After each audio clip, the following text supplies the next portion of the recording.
The letter fell from Eleanor's hands before she finished reading the second line. Her husband wanted her gone by morning. She stood in the cold corridor of Ashcombe Hall, her heart pounding so loudly she was certain the walls could hear it. Just 3 days ago, she had held their newborn son in her arms while Nathaniel watched from the doorway with something that almost looked like warmth. Now his own steward stood before her, holding a folded letter and refusing to meet her eyes. "His Grace has instructed that you leave the estate by sunrise," the steward said, his voice flat, rehearsed. "The child will remain here. Those are his exact words, my lady." Eleanor pressed a hand to her chest, trying to steady her breathing. "There must be some mistake. I gave him an heir 3 days ago. I have done everything asked of me." The steward said nothing. He simply bowed his head and walked away, leaving her alone beneath the flickering candlelight, the marble floor suddenly feeling like ice beneath her feet.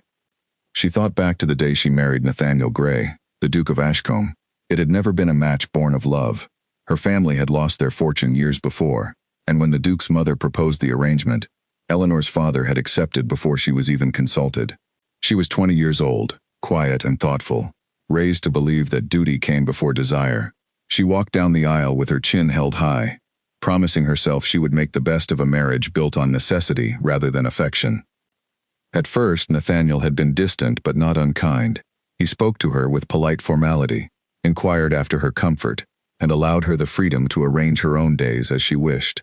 She had hoped that with time, something warmer might grow between them. She had seen glimpses of it, a private smile during dinner, a moment when his hand lingered over hers as he helped her from a carriage. She had believed, foolishly perhaps, that they were building something real. Then Charlotte Vane arrived at Ashcombe. Charlotte had once been engaged to Nathaniel before duty forced him into marriage with Eleanor instead. She returned to the county after her own husband's passing, dressed always in black silk. Her sorrow performed so beautifully that even the servants whispered about how tragic and elegant she seemed.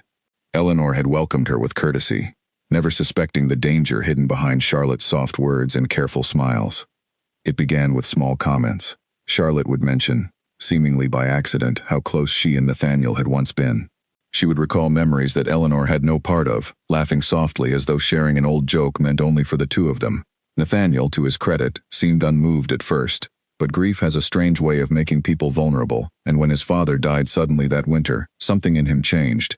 He grew quieter, more withdrawn, and Charlotte was always nearby to offer comfort that Eleanor, exhausted from her own pregnancy, could not always provide. Eleanor noticed the shift but told herself it meant nothing. She trusted her husband. She trusted the vows they had made, even if love had not yet fully bloomed between them. She focused instead on the child growing within her, praying that when their son arrived, it would finally bind their family together in a way nothing else could. Her son was born on a stormy night in early spring. Nathaniel had been present for the birth, pacing outside the chamber door for hours until the midwife finally called him in. Eleanor would never forget the look on his face when he first held their child. Pure, unguarded joy, the kind she had never seen from him before. For one brief and perfect moment, she believed everything would be well. That moment did not last.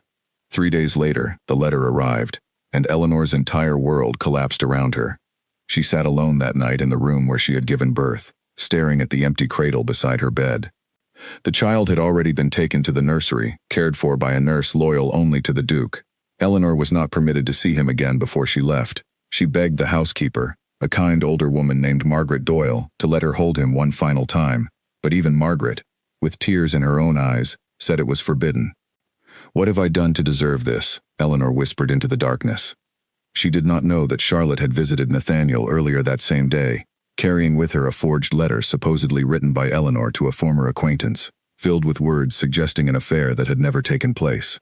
She did not know that Nathaniel, still raw with grief and doubt, had believed it without question, too broken to ask for proof, too proud to confront Eleanor directly. She only knew that the husband who had once looked at her with something resembling tenderness now refused to speak to her at all. When morning came, Eleanor dressed herself without the help of a maid, for none had been assigned to assist her. She packed only what belonged to her before the marriage, a small trunk of clothing, a few books, and the modest jewelry her mother had left her. Everything else, every gift Nathaniel had given her during their marriage, she left behind, unwilling to carry reminders of a love she now understood had never truly been trusted.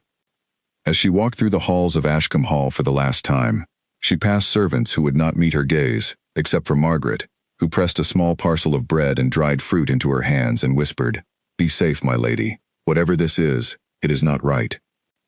Eleanor thanked her quietly, unable to speak further without breaking down entirely. At the front entrance, a carriage waited to take her away, arranged not by Nathaniel himself but by his mother, the Dowager Duchess, who had never approved of Eleanor and made no effort now to hide her satisfaction.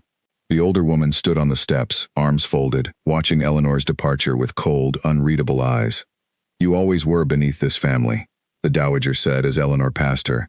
"Perhaps now everyone will see it clearly." Eleanor said nothing in return. She had learned long ago that arguing with cruelty only fed it further.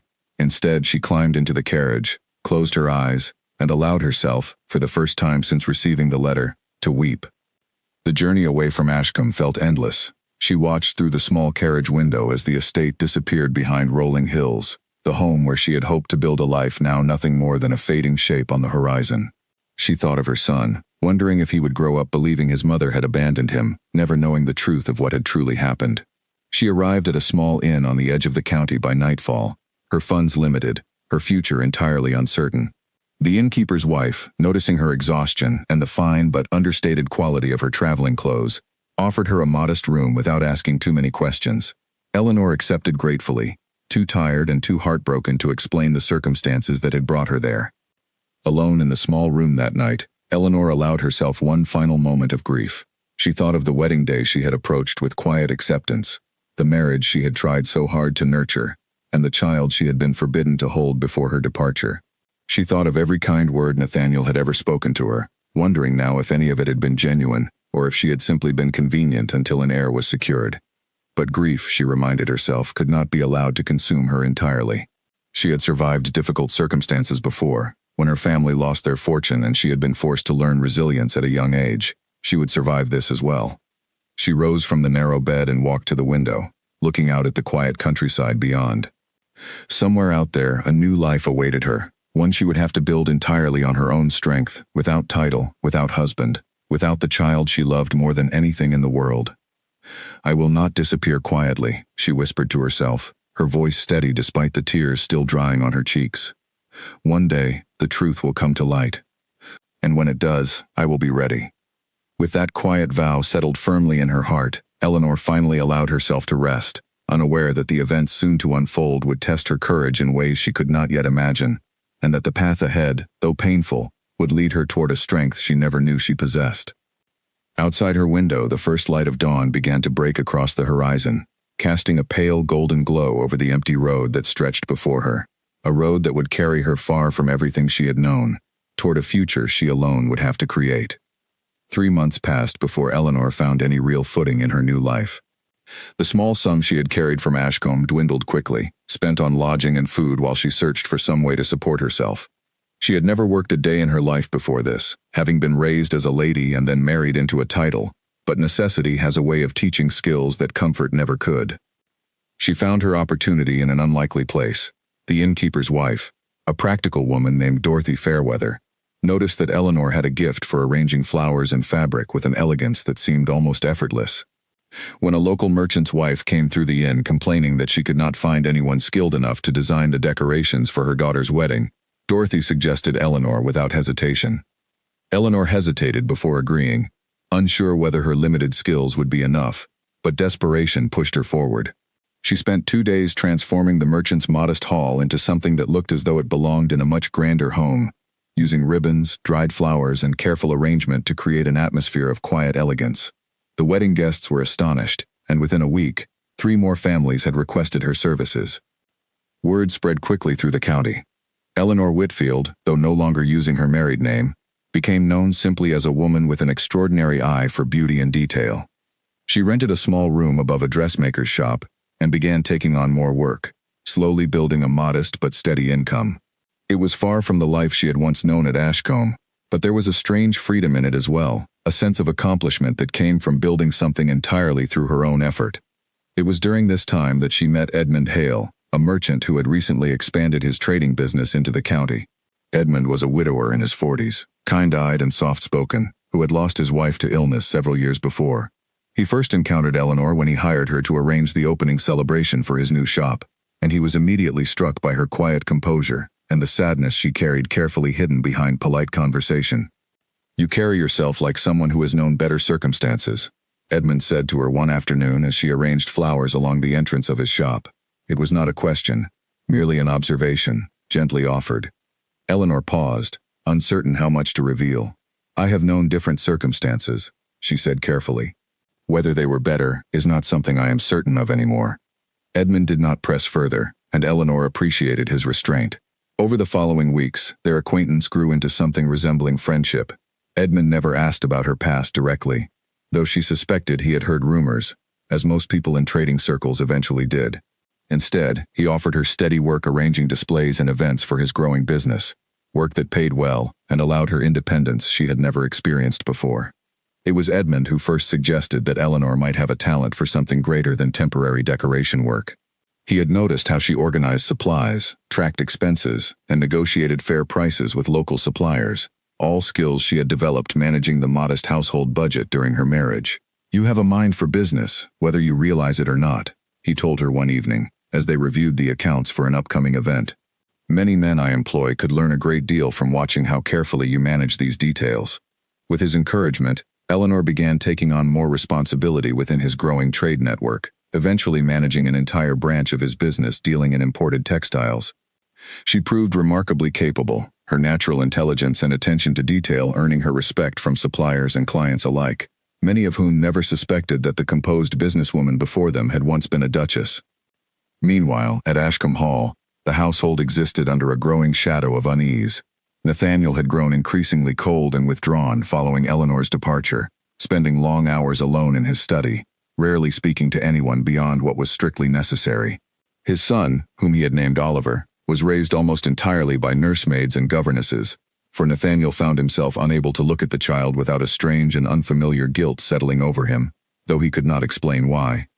Charlotte Vane had expected that with Eleanor gone, her own position would naturally rise. She visited Ashcombe frequently, offering companionship and comfort that Nathaniel accepted with weary gratitude, but never with the warmth she truly desired. She grew increasingly frustrated by his continued distance, unable to understand why a man freed from an unwanted marriage would not simply turn to her, as he once had before duty separated them. It was during one such visit, nearly a year after Eleanor's departure, that a small but significant crack began to form in Charlotte's carefully constructed deception. Margaret Doyle, the loyal housekeeper who had never believed the accusations against Eleanor, discovered a discarded draft of the forged letter hidden among papers Charlotte had left behind after a visit. The handwriting, though carefully disguised in the final version sent to Nathaniel, matched samples of Charlotte's own correspondence that Margaret had seen over the years managing household affairs. Margaret said nothing at first, uncertain how to proceed without proof strong enough to challenge a woman of Charlotte's social standing. She kept the draft hidden, waiting for the right moment, trusting that truth, however delayed, eventually finds its way into the light. Nathaniel, for his part, began experiencing his own quiet doubts as time passed. The initial fury and betrayal he had felt upon reading the forged letter had slowly given way to something more complicated. He found himself remembering small moments with Eleanor that did not align with the accusations Charlotte had presented, the gentle way she had cared for their household staff, her quiet dedication to their marriage despite its lack of romantic beginning, the genuine joy in her eyes when their son was born. These memories did not fit the picture of a woman capable of the betrayal he had been convinced of. He began, cautiously and without informing anyone, to make quiet inquiries about Eleanor's whereabouts and circumstances since her departure. What he learned troubled him deeply. He discovered that she had left with nothing beyond what belonged to her before their marriage, refusing even the modest settlement his mother had grudgingly offered as a formality. He learned that she had been struggling to establish herself, working diligently to build an independent life rather than seeking sympathy or support from anyone connected to her former marriage. The information unsettled him greatly, though he was not yet ready to confront the possibility that he had wronged her without justification. Pride, along with the residual sting of believing himself betrayed, kept him from taking any direct action. Instead, he simply continued gathering information quietly, watching from a distance as Eleanor's life unfolded without him. Back in the county where Eleanor now resided, her reputation continued to grow steadily. Edmund's trading business flourished under her careful management, and within 2 years, she had saved enough to invest in a modest venture of her own, a small shop specializing in imported fabrics and finished garments that quickly gained a loyal clientele among the county's growing merchant class. She rarely spoke of her past, though occasionally, in quiet moments, thoughts of her son would overwhelm her with a grief so profound it left her breathless. She wondered constantly how he was growing, whether he resembled her or his father more, whether anyone had told him kind stories about the mother who had been forced to leave him behind. These thoughts, though painful, also fueled her determination. She promised herself repeatedly that she would find a way back to him, not through desperation or begging, but through strength that could not be dismissed or denied. Edmund, who had grown genuinely fond of Eleanor over their years working together, eventually learned the truth of her past circumstances, though not from Eleanor herself. A traveling merchant who had once done business near Ashcombe recognized her during a shop visit and, unaware of the sensitivity of the matter, mentioned casually to Edmund the rumors surrounding the Duke's discarded wife. Rather than treating her differently upon learning the truth, Edmund's respect for Eleanor only deepened. He understood now the full weight of what she had overcome, rebuilding an entire life from nothing after losing everything she had once known. He never pressured her to speak of it, allowing her the dignity of revealing her past only when and if she chose to do so herself. It was Edmund who eventually encouraged her to consider expanding her business beyond the county, suggesting connections he had cultivated in London that could open considerably larger opportunities. Eleanor was hesitant at first, uncertain whether she was ready to move closer to the world she had left behind, closer to the possibility of encountering Nathaniel, or hearing news of her son that might prove too painful to bear. But as her business continued to flourish, and her confidence grew alongside it, Eleanor began to reconsider. She was no longer the frightened, heartbroken woman who had left Ashcombe with nothing but a small trunk and a broken heart. She had built something entirely her own, earned through years of determination and hard work. Perhaps, she began to think, it was time to stop hiding from the world that had cast her aside, and instead face it with the strength she had cultivated in its absence. She made her decision on a quiet evening, standing in the small shop she had built from nothing, surrounded by the fine fabrics and careful arrangements that represented years of relentless effort. She would expand her business to London. She would build something undeniable, something that could not be dismissed or diminished by anyone who had once looked down upon her. And though she did not yet know it, this decision would eventually lead her back toward Ashcombe, back toward the truth that Margaret Doyle had been quietly protecting, and back toward a confrontation that would finally reveal everything Charlotte Vane had worked so carefully to hide. London greeted Eleanor with an energy unlike anything she had known in the quiet countryside. The streets buzzed with merchants, carriages, and the constant hum of commerce, and within this vast and anonymous city, Eleanor found an unexpected sense of freedom. No one here knew her as the discarded Duchess of Ashcombe.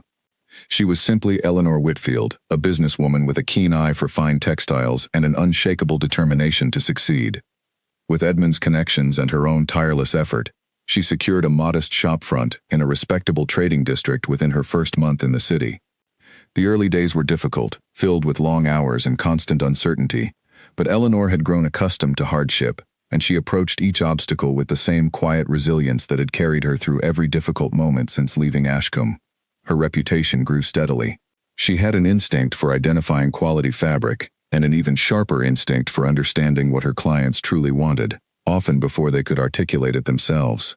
Within a year, her small shop had expanded into a respected establishment, drawing clients from among London's growing merchant class, and, eventually, even members of the lesser nobility who valued quality over pretense. It was during this period that Eleanor crossed paths with Gerald Finch, a sharp and principled solicitor who had built his reputation, representing clients others considered too complicated or too risky.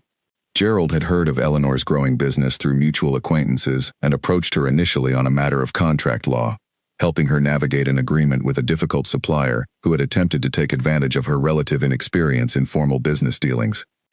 Gerald quickly recognized that Eleanor's circumstances extended beyond simple commerce. During their conversations, he pieced together enough of her history to understand that she had once held a title she no longer used, and that her departure from that life had been anything but voluntary. Unlike others who might have treated this knowledge as gossip to be shared, Gerald approached the matter with the same careful discretion he applied to all his clients' sensitive affairs. "If you ever wish to pursue what was taken from you," Gerald said to her one afternoon, after she had cautiously shared more details of her past following months of trust built between them, "the law is not always as powerless as those who wronged you might wish you to believe." Eleanor considered his words carefully. For years, she had focused entirely on rebuilding her own life, pushing thoughts of legal recourse aside as impractical fantasies.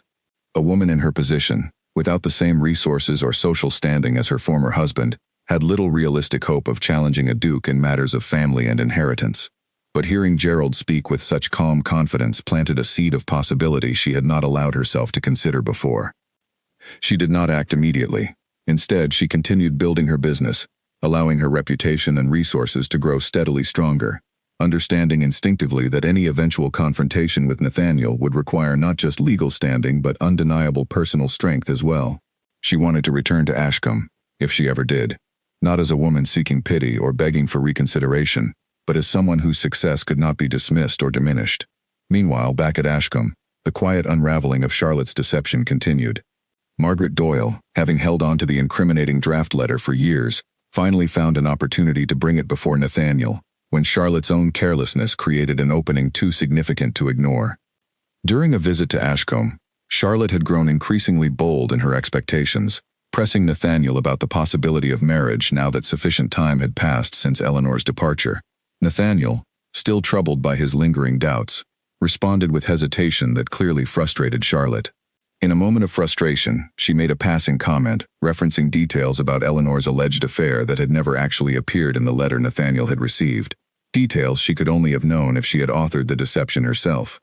Nathaniel said nothing in the moment, but the comment lodged itself firmly in his mind, refusing to be dismissed.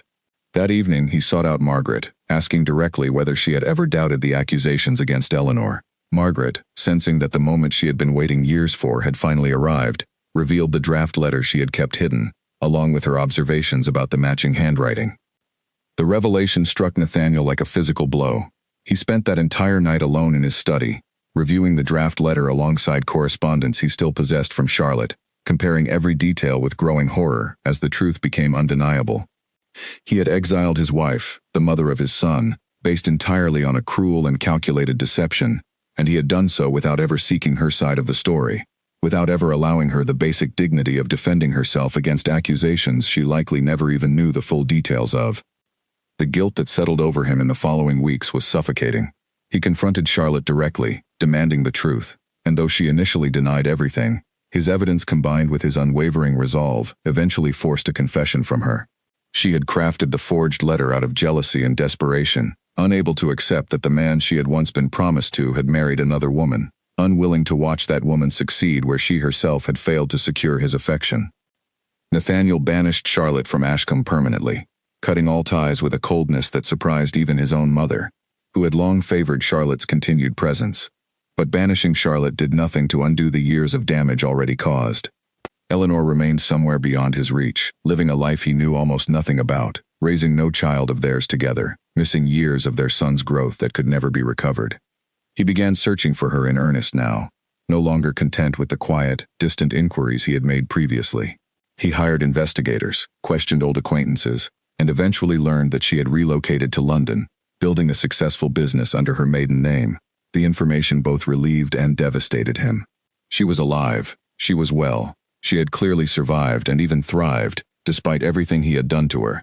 But she had built this new life entirely without him, entirely because of the betrayal he had inflicted upon her. For weeks, Nathaniel struggled with how to proceed. He understood that simply appearing before Eleanor and demanding forgiveness would be both cowardly and insufficient, given the magnitude of what he had done. He needed to understand fully what she had endured, and he needed to prove, through action rather than mere words, that he recognized the depth of his failure.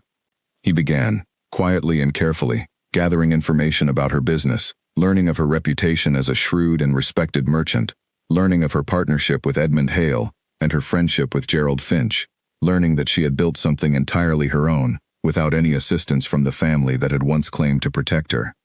His son, Oliver, now nearly 4 years old, had begun asking questions about his mother, questions that the household staff had always deflected with vague and unsatisfying answers. Nathaniel found himself unable to continue the pattern of silence and evasion that had surrounded Eleanor's absence for years. He began, slowly and carefully, telling Oliver small truths about his mother, describing her kindness and intelligence without yet revealing the full and painful truth of what had actually transpired. "Will I ever meet her?" Oliver asked one evening, his young eyes filled with a hopeful curiosity that struck Nathaniel deeply. "I hope so," Nathaniel answered honestly, though he had no certainty of how or when that hope might be fulfilled.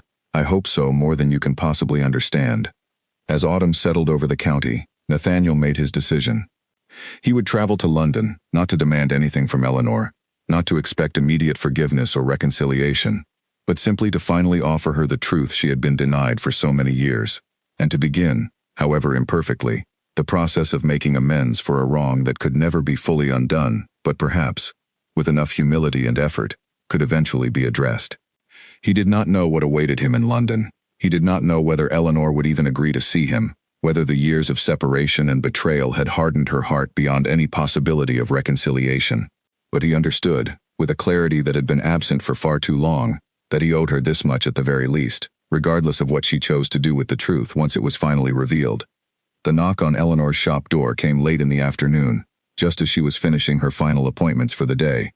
She had grown accustomed to the steady rhythm of her London life, the satisfaction of running a business entirely her own, the quiet contentment she had built for herself despite the absence that still lingered in her heart whenever she thought of the son she had left behind years earlier. She did not expect, when she opened the door, to find Nathaniel standing before her, older than she remembered, his expression carrying a weight of exhaustion and regret that immediately told her something significant had changed. For a long moment, neither of them spoke. Eleanor felt her entire body tense, old wounds she had worked so hard to heal suddenly threatening to reopen at the mere sight of him. She thought of every sleepless night she had spent grieving the child taken from her, every moment of humiliation she had endured leaving Ashcombe with nothing, every year of relentless effort required to rebuild a life from the ashes of everything he had destroyed. "You have no right to be here," she finally said, her voice steadier than she expected, though her hands trembled slightly at her sides. "You are correct," Nathaniel replied quietly. "I have no right at all. But I am here regardless, because you deserve the truth, even this many years too late." Eleanor crossed her arms, unwilling to invite him inside, unwilling to offer him any comfort after everything he had put her through. What truth could possibly matter now? "You believed the worst of me without question. You took my child and cast me aside as though I meant nothing after everything I had given to our marriage." "I know," Nathaniel said, his voice breaking slightly with genuine anguish. "I know, and there is no excuse sufficient to justify what I did.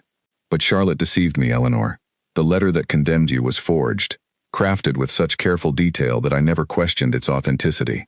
I have since learned the full truth, and I banished her from Ashcombe the moment I confirmed it beyond any doubt." Eleanor felt something complicated stir within her, a mixture of vindication and renewed fury. Part of her had always suspected some deception lay behind Nathaniel's sudden coldness, but hearing it confirmed after years of suffering the consequences did little to ease the depth of her pain. "So you finally uncovered the truth," she said, her voice sharp. "After 4 years, after I lost everything, after I had to rebuild my entire life from nothing while you raised our son believing his mother had abandoned him." "I have told him the truth is complicated," Nathaniel said. "I have told him you are kind and intelligent, and that circumstances beyond his understanding kept you apart.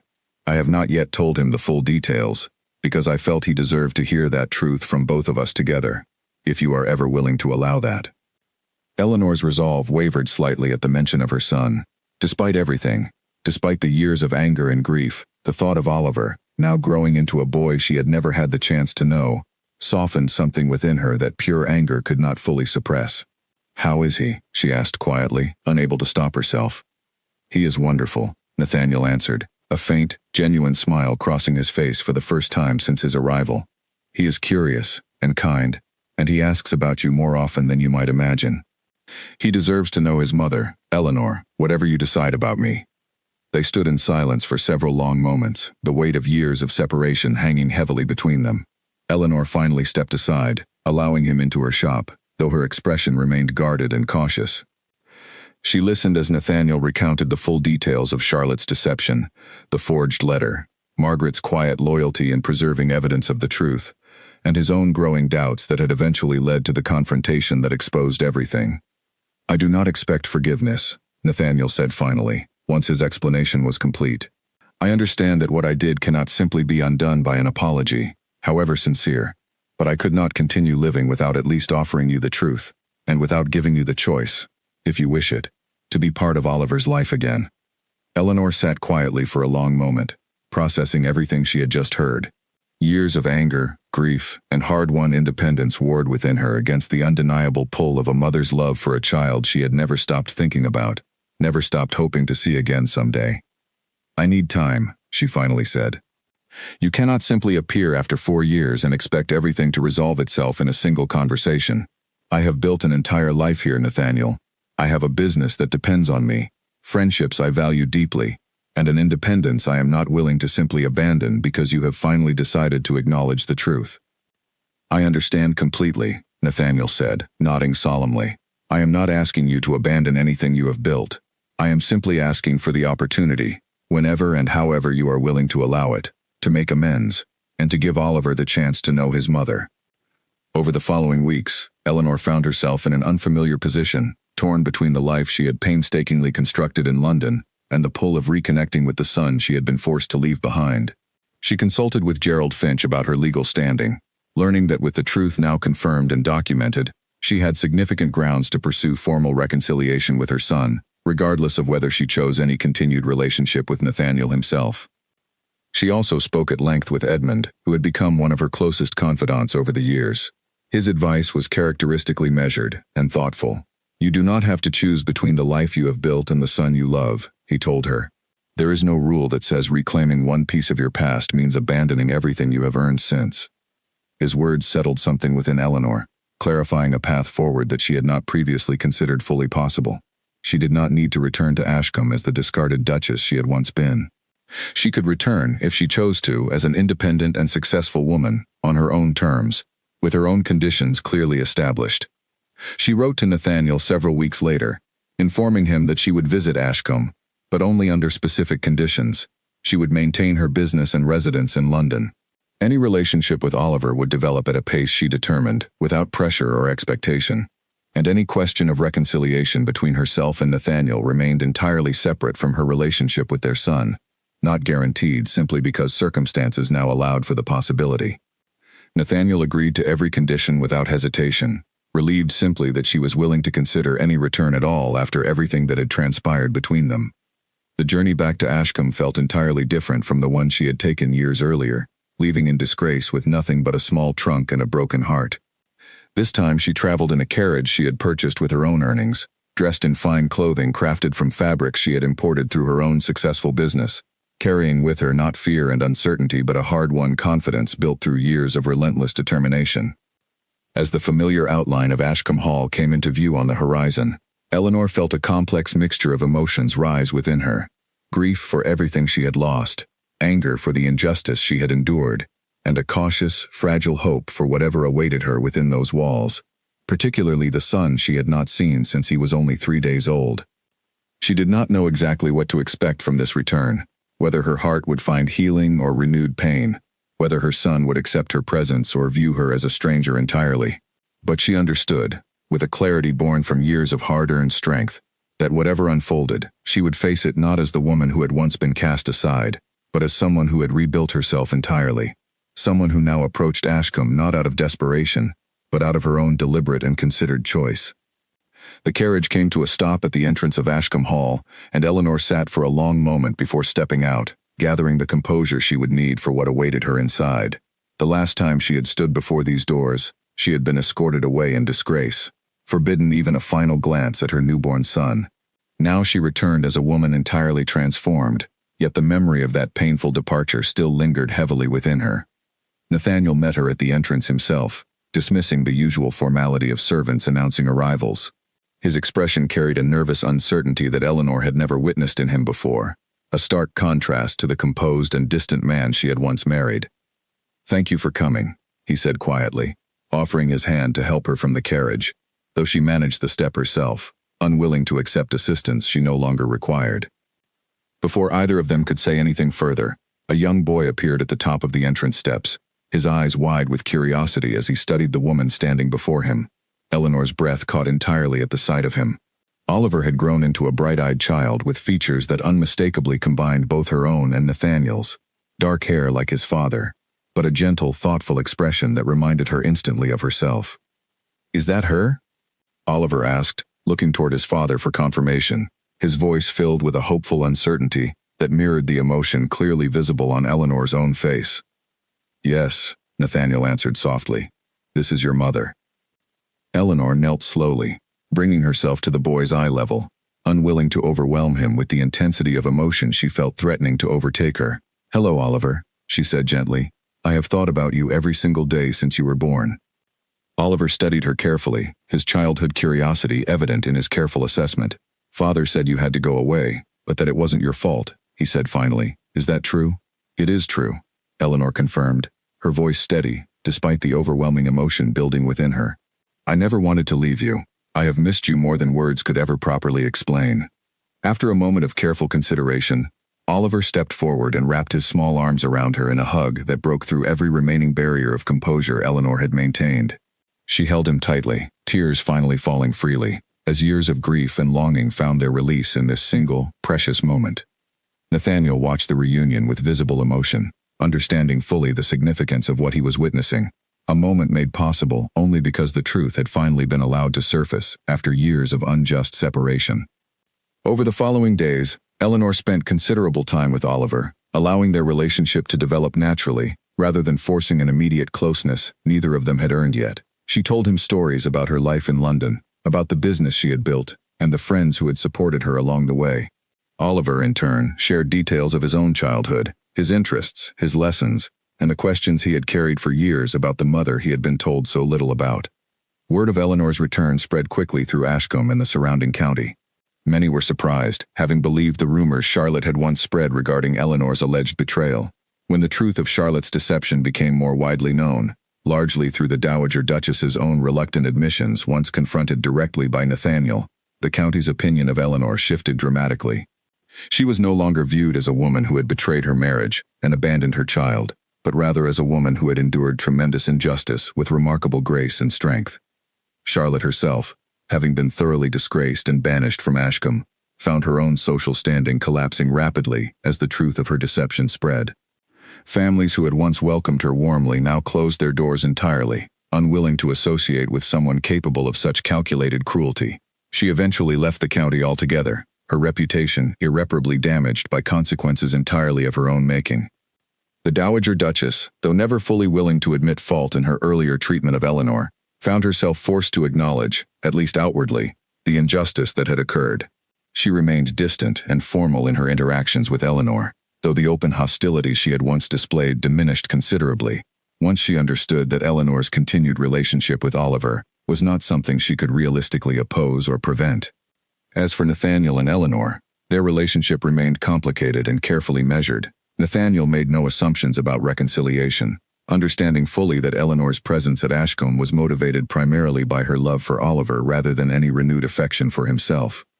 He treated her with careful respect and genuine humility, offering assistance and support without ever pressuring her toward anything she was not ready to consider. Eleanor, for her part, found herself gradually softening toward Nathaniel as she witnessed the genuine transformation he had undergone. He was no longer the distant and easily deceived man she had once known. He had grown more thoughtful, more careful in his judgments, and demonstrably devoted to making amends not through empty words but through consistent, patient action. Still, Eleanor remained firm in maintaining her independence. She continued managing her business in London, traveling regularly between the city and Ashcombe to spend time with Oliver, refusing to simply abandon everything she had built in order to resume the life that had once been stripped from her so unjustly. Months passed in this careful arrangement, and slowly, almost imperceptibly, something resembling genuine friendship began to develop between Eleanor and Nathaniel, built not on the distant formality of their original arranged marriage, but on mutual respect earned through honesty and consistent effort. It was Oliver himself who eventually voiced what both adults had been hesitant to acknowledge. "Do you think you and Father could be happy together again?" he asked Eleanor one evening, his innocent curiosity carrying more weight than he likely realized. Eleanor considered the question carefully before answering. "I do not know, Oliver. What happened between your father and me caused a great deal of pain. Rebuilding trust after something like that takes considerable time, and it cannot be rushed simply because it would be convenient or comfortable." "But you don't hate him anymore, do you?" Oliver pressed gently. Eleanor smiled softly at her son's earnest concern. "No, I do not hate him. I have seen how much he has changed, how much effort he has put into becoming a better man. Whether that leads to anything beyond friendship, only time will tell." That evening, after Oliver had gone to bed, Nathaniel found Eleanor sitting quietly in the garden where she had once spent peaceful mornings during her original marriage. He approached cautiously, uncertain of his welcome. "May I join you?" he asked. Eleanor nodded, gesturing to the space beside her on the garden bench. They sat together in comfortable silence for several minutes before Nathaniel finally spoke. "I know I have no right to ask for anything beyond what you have already generously offered by returning for Oliver's sake, but I want you to know that whatever you decide about us, I am deeply grateful for the strength you have shown, and the grace with which you have handled everything I put you through." Eleanor turned to study him carefully in the soft evening light. "You caused me tremendous pain, Nathaniel, years of suffering that I had to overcome entirely alone, but I have also seen genuine change in you, a willingness to acknowledge fault and work toward making things right that I did not expect to witness." "Does that mean there is hope for us?" Nathaniel asked carefully, his voice barely above a whisper. "It means," Eleanor answered slowly, "that I am willing to allow the possibility, cautiously, and on my own terms. I will not simply return to being the woman I once was before all of this happened. I have become someone stronger, someone with my own life and my own accomplishments, that I am not willing to set aside entirely, regardless of what happens between us." "I would not want you to," Nathaniel said earnestly. "The woman sitting before me now, the strength and independence you have built, is someone I respect and admire far more than I ever properly appreciated during our original marriage." For the first time since her return, Eleanor allowed herself a genuine smile, one that reached her eyes with warmth that had been absent for years. Whatever the future held, whether it led toward renewed partnership with Nathaniel, or simply a respectful co-parenting arrangement built around their shared love for Oliver, Eleanor understood clearly that she now approached every choice from a position of strength rather than desperation. A strength earned entirely through her own resilience and determination in the face of tremendous injustice. Nearly a year passed before Eleanor finally made her decision about the future of her relationship with Nathaniel. During that time, she had continued splitting her attention between her flourishing business in London and her growing bond with Oliver at Ashcombe, gradually allowing herself to trust Nathaniel's consistent efforts toward genuine change. The turning point came during a difficult period when Eleanor's business faced an unexpected challenge. A major supplier had suddenly withdrawn from their agreement, threatening significant financial strain on the enterprise she had built so carefully over the years. Nathaniel, learning of the difficulty through Oliver's innocent mention of his mother's worries, immediately offered his assistance, using his own considerable resources and connections to help secure alternative suppliers, without ever suggesting that Eleanor owed him anything in return for his support. This act of genuine, unconditional assistance affected Eleanor deeply. It demonstrated clearly that Nathaniel's transformation extended beyond simple words of apology into meaningful action, offered without expectation or manipulation. She began to understand that the man before her now was fundamentally different from the one who had so easily believed Charlotte's deception years earlier. Around this same time, Charlotte Vane's own downfall reached its final conclusion. Having relocated to a distant county after her disgrace, she had attempted to rebuild her reputation through another calculated deception, this time targeting a wealthy widower unaware of her history. When her scheme was discovered and exposed publicly, the resulting scandal effectively destroyed any remaining social standing she might have hoped to salvage. She disappeared from society entirely, her name becoming synonymous with cautionary tales about deceit and manipulation among those who valued genuine character. The Dowager Duchess, witnessing both Charlotte's complete downfall and Eleanor's remarkable success, finally began softening her previously harsh judgment. During a particularly vulnerable conversation, prompted by her own declining health, she offered Eleanor something resembling a genuine apology, acknowledging that her earlier treatment had been unjust and rooted in prejudices that Eleanor's demonstrated character had thoroughly disproven. "I judged you unfairly," the Dowager admitted quietly during one of Eleanor's visits. "You have proven yourself far stronger and more capable than I ever gave you credit for." Eleanor accepted the apology graciously, understanding that holding on to old resentments would serve no purpose beyond continuing unnecessary pain. She had learned through her difficult journey that true strength involved not just resilience in the face of injustice, but also the wisdom to recognize genuine growth and change when it appeared, even from those who had once wronged her. It was during a quiet autumn evening, nearly 2 years after her initial return to Ashcombe, that Nathaniel finally asked the question he had been carefully avoiding out of respect for Eleanor's need for time and independence. "I know I have no right to ask this," he began, his voice carrying genuine vulnerability, "but I find myself unable to continue without knowing." Do you think there is any possibility of us building something real together again, not out of obligation or convenience, but out of genuine partnership and mutual respect? Eleanor considered his question carefully, drawing upon the wisdom and strength she had cultivated through years of independence and hard-won success. I have watched you change, Nathaniel, not just in words, but in consistent action over a considerable period of time.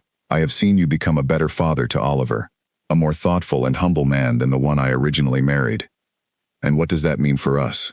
Nathaniel asked cautiously.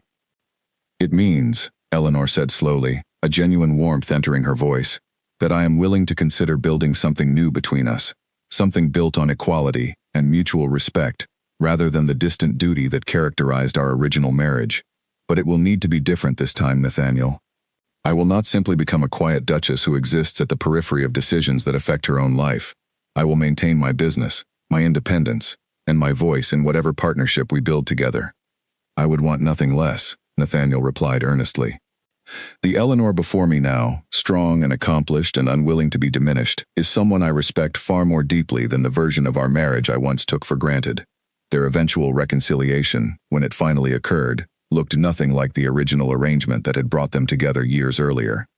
Rather than a hasty ceremony born of family obligation and financial necessity, they chose to renew their commitment through a small, meaningful gathering attended only by those who had genuinely supported them through the difficult years of separation, including Edmund, Gerald, and the loyal Margaret Doyle, whose quiet persistence in preserving the truth had ultimately made this reconciliation possible. Eleanor maintained her business in London, traveling regularly between the city and Ashcombe, while Nathaniel adjusted willingly to a marriage built on genuine partnership rather than rigid tradition. Oliver flourished under the combined attention and love of both parents, no longer troubled by the uncertainty and confusion that had once surrounded his early childhood. The story of Eleanor Whitfield, once cast aside by injustice and deception, but who rebuilt herself through remarkable strength and determination, eventually became something of a quiet legend throughout the county, a testament to resilience in the face of tremendous adversity. She never forgot the pain of those years of separation, never allowed herself to fully erase the memory of injustice she had endured, but she also refused to allow that pain to define her entirely, choosing instead to build a life that honored both her strength and her capacity for genuine forgiveness when it was truly earned.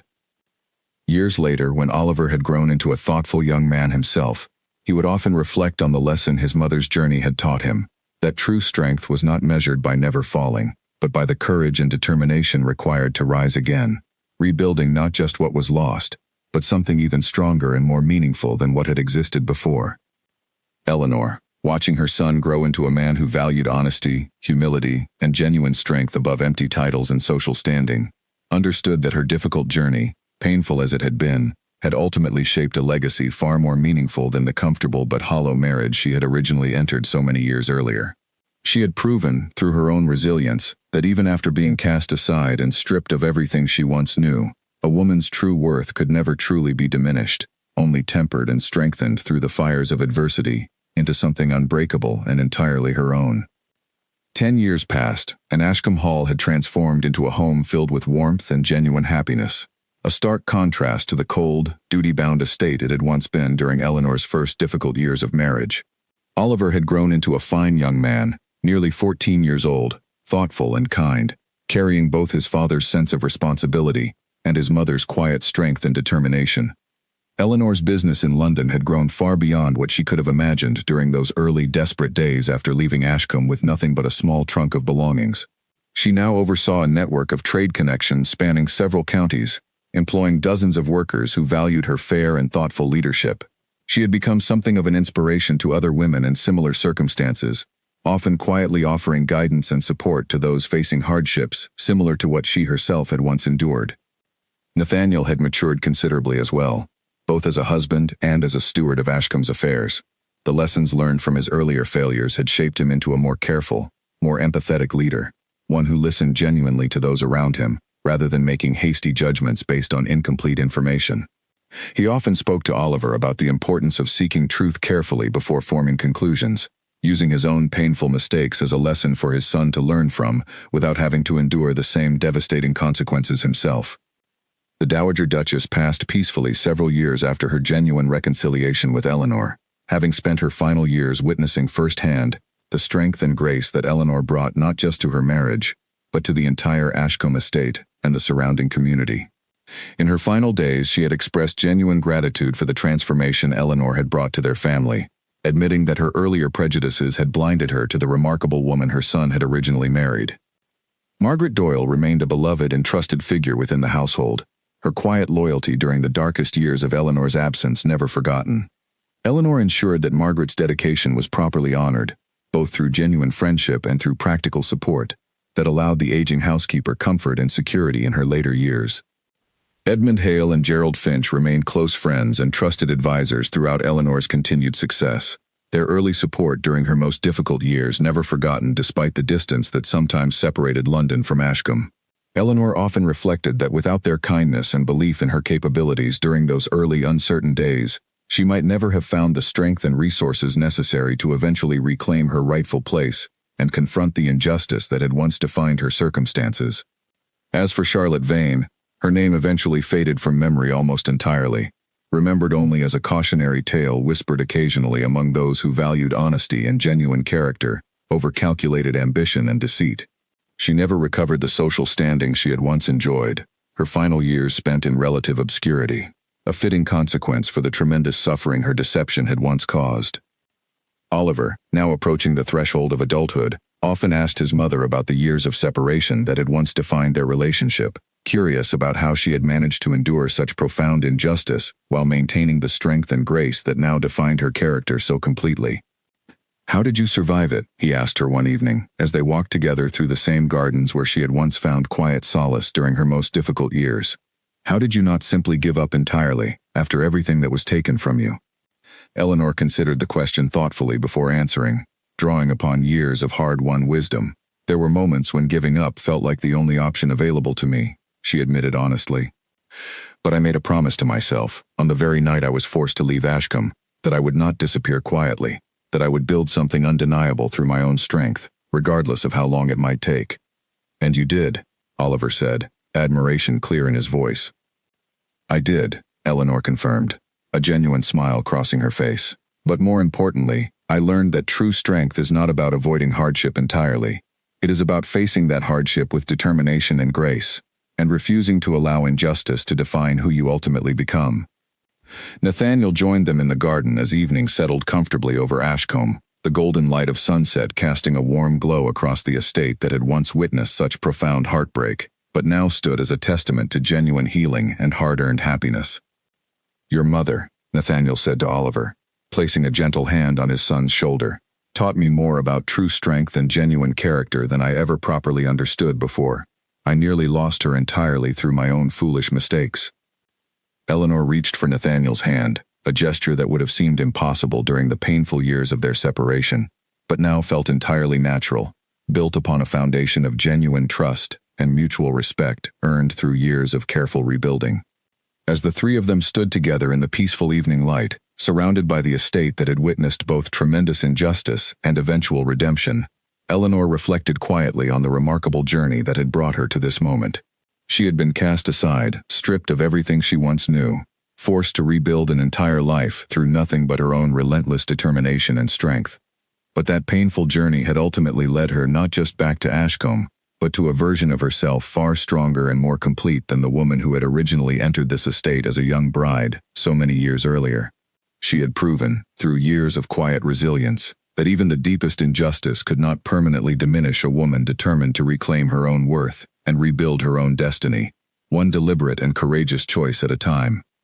And as Ashcombe Hall settled into the peaceful quiet of evening, filled now with genuine warmth, love, and hard-earned happiness, Eleanor understood clearly that her story, though it had begun with tremendous heartbreak and injustice, had ultimately become something far more powerful, a testament to the unbreakable strength found within a woman who refused to let cruelty and betrayal define the remarkable life she was always destined to build.